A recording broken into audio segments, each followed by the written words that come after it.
Press ক্লাবে 3টা স্বাস্থ্য শিবিৰ আৰু তাৰ লগতে সাহায্য সামগ্ৰী বিতৰণ শিবিৰৰ আয়োজন কৰিছোঁ।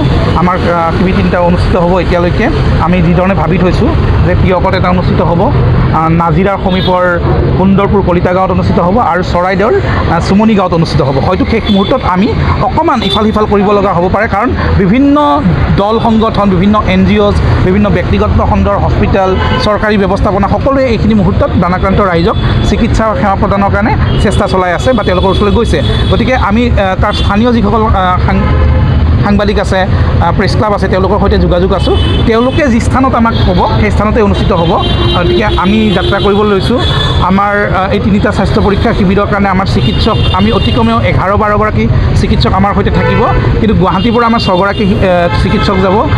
ইয়াৰে 3গৰাকী চিকিৎসক তেওঁলোকে আগবঢ়াইছে হায়াত হস্পিটেলে, 3গৰাকী চিকিৎসক GNRC হস্পিটেলে আগবঢ়াইছে।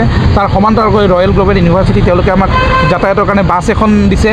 ৰাইজে, বিভিন্ন স্তৰৰ ৰাইজে, দল সংগঠন, ব্যক্তি বিশেষে আমাক অকুণ্ঠ সঁহাৰি দিছে আৰু তেওঁলোকৰ সহায় সহযোগিতাৰে আমি বানাক্ৰান্ত ৰাইজৰ দুৰ্গতসকলৰ কাষলৈ যাব বিচাৰিছোঁ।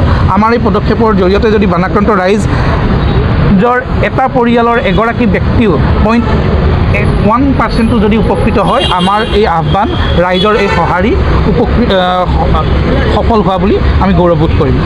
আমাৰ অসম ৰয়েল গ্ল'বেল বিশ্ববিদ্যালয়ে গুৱাহাটী প্ৰেছ ক্লাবৰ যি বানপীড়িতৰ কাৰণে সাহায্যৰ কাৰণে যি ইনিচিয়েটিভটো লৈছে, বৃহৎ ইনিচিয়েটিভ নিশ্চয় এইটো এটা, তালৈ আমি কণ্ট্ৰিবিউট কৰিবলৈ পাই যথেষ্ট আনন্দিত হৈছোঁ।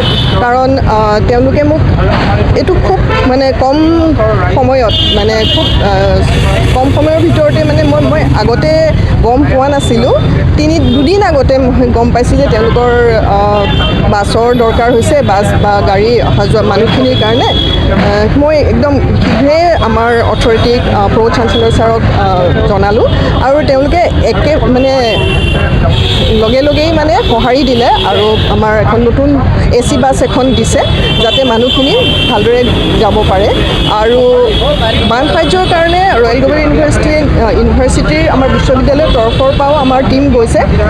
যোৱা 10-12 দিনমানৰ আগতে 3দিনীয়া এটা শিবিৰ কৰিছিলেগৈ তাতে গৈ, আৰু আমাৰ তাতে NSSৰ ভলেণ্টিয়াৰসকল, ষ্টুডেণ্টছসকল আৰু শিক্ষক শিক্ষয়িত্ৰীসকলো গৈছিলে।